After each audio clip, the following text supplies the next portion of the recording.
یہ تھے جناب عبدالمجید خان صاحب، اور انہوں نے یہ پیغام دیا زبان حال اور زبان قال سے کہ آج بھی ہو جو ابراہیم کا ایماں پیدا، آگ کر سکتی ہے انداز گلستاں پیدا۔ اور اقبال ہی کا ایک شعر اس مناسبت سے یاد آتا ہے۔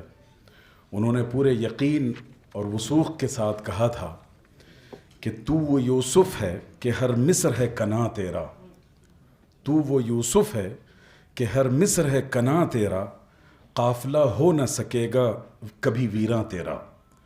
تو اسی امید کے ساتھ ہم اپنے سفر کا آغاز کر رہے ہیں۔ ہمارے درمیان حضرت مولانا شاہ جمال الرحمن صاحب تشریف لا چکے ہیں۔ ترتیب میں ان کا نام تھا ابھی، تو اس سے پہلے ہم چاہیں گے کہ آج جو اس کا بروچر ہے تعارفی، اس کی رسم اجرا کر دی جائے، اور اس کے بعد پھر حضرت مولانا کا خطاب ہوگا۔ تو میں تمام اسٹیج شہنشین پر تشریف فرما احباب سے گزارش کرتا ہوں کہ اس کی ایک ایک کاپی کی رونمائی کر دی جائے۔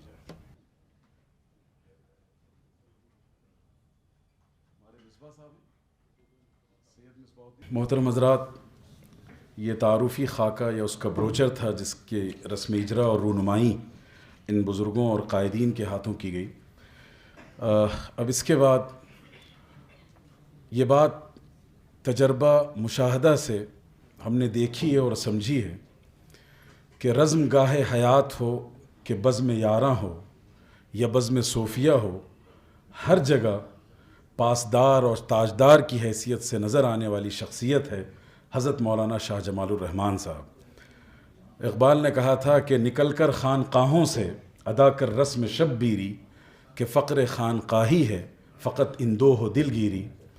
تو یہ وہ جامع کمالات شخصیت میں سے ہیں کہ آپ بزم صوفیہ ہو تو وہاں کی بھی تاجداری اپنے سر رکھتے ہیں، اور پھر رزم گاہ حیات ہو تو وہاں بھی آپ کی جہد مسلسل اور رہنمائی ہم سب کو دستیاب ہے۔ بصد ادب و احترام حضرت مولانا شاہ جمال الرحمن صاحب کو دعوت خطاب پیش کرتے ہیں۔ اور تفصیلی خطاب انشاءاللہ العزیز اسٹیج پر تشریف فرما۔ مقررین کرام، خصوصیت سے حضرت مولانا خالد سیف اللہ رحمانی صاحب فرمائیں گے۔ اس درمیان میں ایک مختصر سی بات، سعادت حاصل کرنے کے لیے کہ عامت الناس کے لیے، عام لوگوں کے لیے، مسلمانوں کے لیے فلاح اور بہبود، ہمدردی اور خیرخواہی، ان کی مدد و نصرت، ان کی ضروریات سے تکمیل سے متعلق منصوبے اور پروگرام کو انجام دینے کے مقصد سے یہاں جمع ہوئے ہیں، تو اس میں بندے کی شرکت ایک سعادت ہے۔ اللہ جل شانہ تمام عالموں کے رب ہیں، اور نبی رحمت صلی اللہ علیہ وسلم تمام عالموں کے لیے رحمت ہیں۔ اللہ کے بندوں کے ساتھ اچھا سلوک کرنا، ان کے لیے مفید سے مفید تر اقدامات کرنا، ان کو فائدہ پہنچانا، ان کو مصائب اور تکالیف سے نکالنا عظیم الشان نیکی والا یہ عمل ہے، اللہ جل شانہ کو بے حد پسندیدہ ہے۔ پیارے نبی علیہ السلام نے ارشاد فرمایا کہ اللہ کے نزدیک سب سے زیادہ پسندیدہ آدمی وہ ہے جو اللہ کی مخلوق کے ساتھ اچھا سلوک کرتا ہو۔ آج کے حالات میں لوگ اس طرح کے مسائل میں گھرے ہوئے ہیں، امت انتشار کا شکار ہے، روزی روٹی کے مسائل میں پریشان ہے، قسم پرسی کسی کیفیت ہے اور کسی نظام میں بدھی ہوئی جکڑی ہوئی نہیں ہے۔ اس کے نتیجے میں ان کے حالات کی بہتری کے کچھ روشن امکانات دکھائی نہیں دیتے ہیں، تو ایسے موقع پر ایسی تنظیمیں، ایسی تحریکیں، ایسی قیادتیں اور ایسی صلاحیتیں جو سب کے لیے مفید ہوں اور زندگی کے ہر شعبے میں کارآمد ہوں، اس طرح کی آج شدید ترین ضرورت ہے۔ ہماری ذمہ داری ہے کہ آج دو طرح کے لوگ دنیا میں پائے جاتے ہیں، ایک وہ جن کے پاس دنیاوی علوم ہیں، دینی علوم نہیں، اور دوسرے ایک بڑی تعداد وہ ہے جو دینی علوم رکھتی ہے لیکن موجودہ دنیاوی علوم سے ناواقف ہے۔ تو ایسی صورت میں یہ دونوں حضرات مل کر ایک دوسرے سے رابطے رکھتے ہوئے، ایک دوسرے سے مشاورت کے ساتھ، ایک دوسرے کی صلاحیتوں کو استعمال کرتے ہوئے بلا امتیاز مذہب و ملت ہر فرد بشر اور ہر انسان کے ساتھ ویسا سلوک کریں اور ویسی خدمات انجام دیں جیسے قرآن و سنت میں اس کی رہنمائی ہمیں ملتی ہے۔ اس لیے کہ قرآن پورے عالموں کے لیے، پورے لوگوں کے لیے ہے۔ رب العالمین تمام عالموں کے رب ہیں، نبی کریم صلی اللہ علیہ وسلم تمام عالموں کے لیے رحمت ہیں، اور اللہ کی رحمت ان لوگوں پر ہوتی ہے جو اللہ کے بندوں کے ساتھ ترحم کا، ہمدردی کا، خیرخواہی کا برتاؤ کیا کرتے ہیں۔ ظاہر ہے کہ جس شعبے میں ضرورت ہے، جس قسم کی خدمات کی، ہر ایک کی اپنی جگہ اہمیت ہے۔ ایسا نہیں ہے کہ کسی ایک جزو کو ہم لے لیں، باقی اجزاء کو چھوڑ دیں۔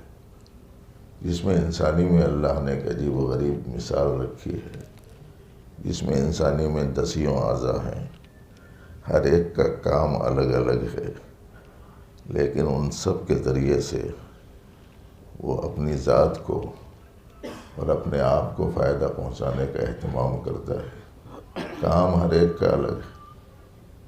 اسی طریقے سے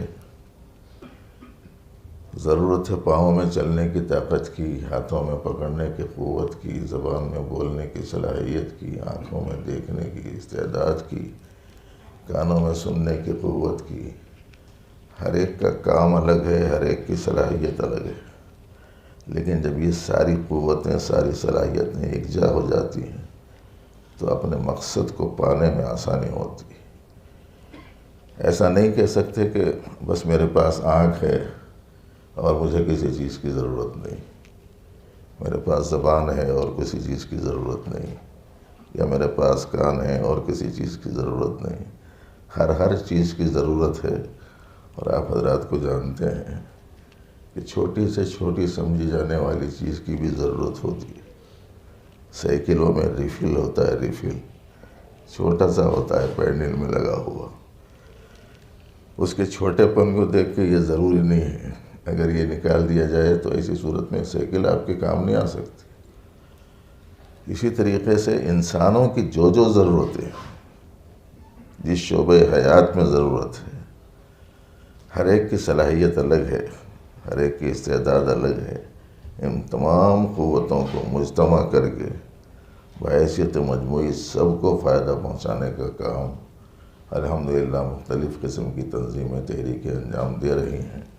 انہی میں سے ایک یہ امن، جس کا ابھی تعارفی لیکچر آپ کے سامنے جس کو دکھایا گیا، جس کی رونمائی کی گئی ہے، جس کے پیچھے کام کر رہے ہیں محترم عبد المجید صاحب کافی عرصے سے، اور ہمیں بڑی خوشی ہے کہ اس کی سرپرستی عالم اسلام کی ایک مایہ ناز شخصیت حضرت مولانا خالد سیف اللہ الرحمانی صاحب کر رہے ہیں۔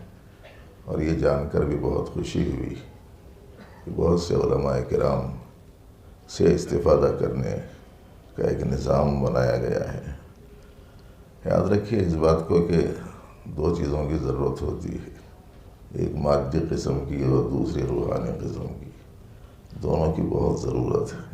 کوئی کسی کے پاس ہوتی ہے، کوئی کسی کے پاس، سب کو مل کر کام کرنا چاہیے۔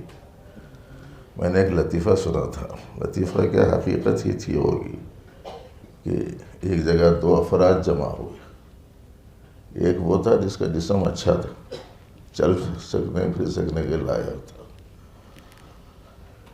لیکن اس کے پاس آنکھیں نہیں تھیں، اور ایک دوسرا تھا جس کے پاس آنکھیں تھیں مگر چلنے کے لائق نہیں تھا۔ اب دونوں نے مل کر بیٹھ کر سوچا منزل پر کیسے پہنچیں گے، اسے چلنے آتا نہیں، اسے نظر آتا نہیں، ایک کو اس میں سے چلنے نہیں آتا اور دوسرے کو نظر نہیں آتا۔ دونوں نے مشورہ کیا کہ منزل پر پہنچنا ہے، پہنچیں گے کیسے؟ تو آنکھوں والے نے یہ کہا کہ تم پاؤں والے ہو، مجھے اپنے کندھے پہ سوار کر لو، راستہ میں بتاؤں گا، چلو گے تم۔ اس طریقے سے دونوں منزل پر پہنچ گئے۔